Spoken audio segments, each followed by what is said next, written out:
water sign, Cancer, Pisces, and Scorpio, kumusta po kayong lahat? Okay, so water sign, maraming salamat po sa walang sawang pagsubaybay sa ating pong daily horoscope. And kung ikaw ay bago pa lang sa ating channel, mag-subscribe na po kayo. And i-click mo na rin yung ating notification bell para lagi kang updated sa ating mga bagong upload. Okay, so water sign, tignan natin ano ba yung gabay, kapalaran mo. Okay, water sign.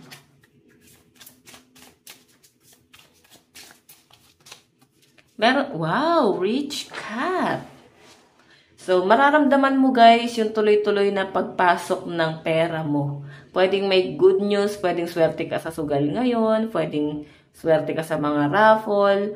Ayan, water sign yung nasasagap ko rito, okay? Napakaganda nito. Or baka naman guys, mas pinagyayaman mo ngayon yung isip mo. Nandun ka sa point na nakapokus ka ngayon sa kaperahan mo. Kumbaga, ito na lang yung iniisip mo kung paano ka pa mag-i-improve, paano ka pa magiging successful siguro. Pwede kasi na meron ka nang naumpisahan. So, gusto mo guys is magkaroon pa guys ng parang lumawak pa yung market mo siguro kung business man to. Napakaganda nito guys. So, rich cat. So, parang empress to.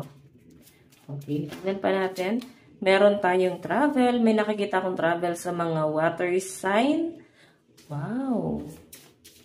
Or baka naman guys, meron kang sapat na pera para gumala-gala ngayong araw. Okay, so ayan. Yung iba sa inyo, pwedeng kaya rich cat. Pwedeng ang laki na sinasahod mo ngayon kung ikaw ay OFW. Ayan, travel kasi nandito. Pwedeng tumaas ang posisyon mo ngayon sa trabaho mo. Nabigyan ka ng big break. Okay, meron tayong relax. Oh, baka may...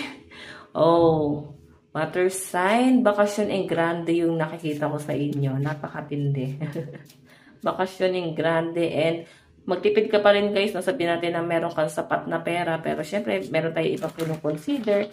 Okay lang gumastos, pero dapat lagi tayo may pinaghahandaan. Okay? Huwag guys, basta-basta gagastos. Pero guys, ano mo naman to? Deserve mo naman itong bakasyon na to or kung ano man tong biyahe na to. Nakikita ko sa inyo guys, ayan, magre-relax kayo.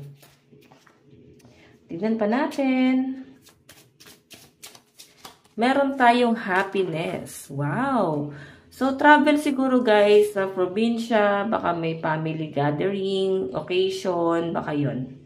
Baka may kakasal sa family. So, parang may sama-sama kasi guys. Ayan. Baka may mag-birthday ngayon.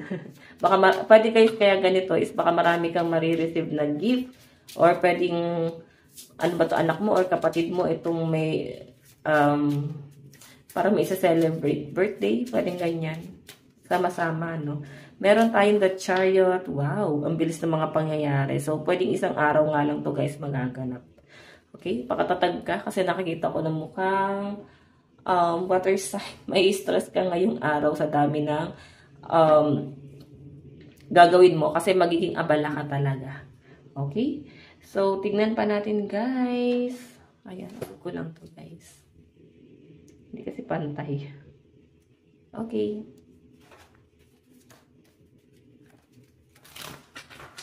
Water sign.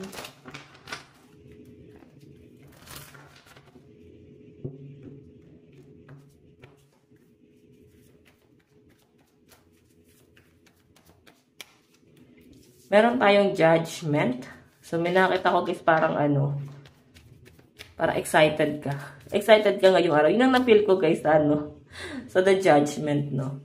Emotional stability. So, pwedeng nagiging malungkot ka ngayon kasi parang, baka nga may mag-birthday, tapos parang medyo nalulungkot ka kasi pwedeng, kung anak mo to is, binata na or dalaga na yung anak mo, no? Hindi na siya baby. Kasi, ayan, binata na. So, siguro namimiss mo yung pagiging maliit nila noon. Diba? So, ang layo na sa ngayon. Okay, kung sino man to guys na namimiss mo na maging baby noon. Kasi ngayon, ang laki-laki na nila. Okay, ayan, baka sila yung mag-birthday dito. So, guys, lucky number mo, 20, 9, 18. Okay? So, ito guys, the moon. Nahihirapan ka ng kumbinsihin yung sarili mo.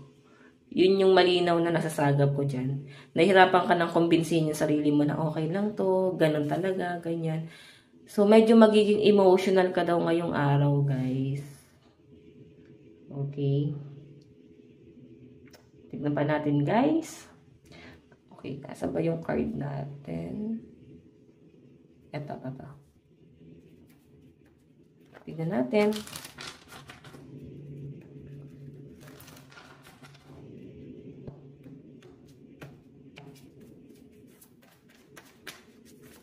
Okay. Meron tayong strength. Parang bigla kang mananahimik ngayong araw. Parang alam mo yon, pwedeng sa umaga masaya ka, sa hapon bigla kang magiging emotional. Yan yung nasasagap ko dyan. Meron tayong 7 of Cups. Oh, 7. Ano ba to? 9 of Cups pala, sorry. So, meron kang minamanifest, water sign.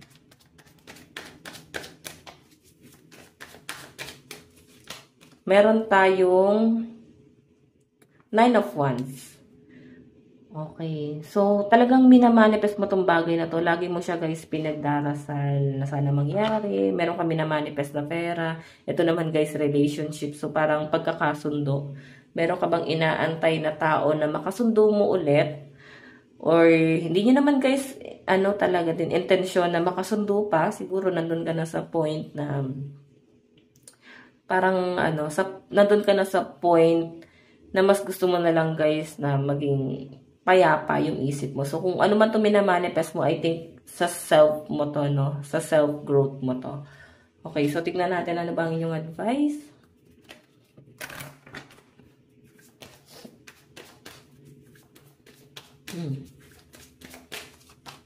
Water sign, meron tayong trust, all will be well. So, biglang may nagpalungkot sa inyo. Meron ka biglang na-miss na tao. Ayan. Tingnan natin. Meron tayong I was called here on a mission. Meron kang ginagawa na parang hindi mo gusto. Napipilitan ka lang. Water sign. Kasi wala kang choice. Wala ka namang ibang option eh. So, yun yung nasasagap ko dyan. Napipilitan ka sa isang bagay na parang hindi ganon ka worth it. Pero wala eh. Nakakatulong naman sa inyo. Okay? Makakatulong naman sa inyo sa pang-araw-araw. Pwede sa trabaho, guys. Napipilitan ka ba sa trabaho hindi mo gusto? Or napipilitan ka makisama sa taong hindi mo naman din talaga, guys, gusto? So, alin doon, guys? Sorry, medyo may pagka.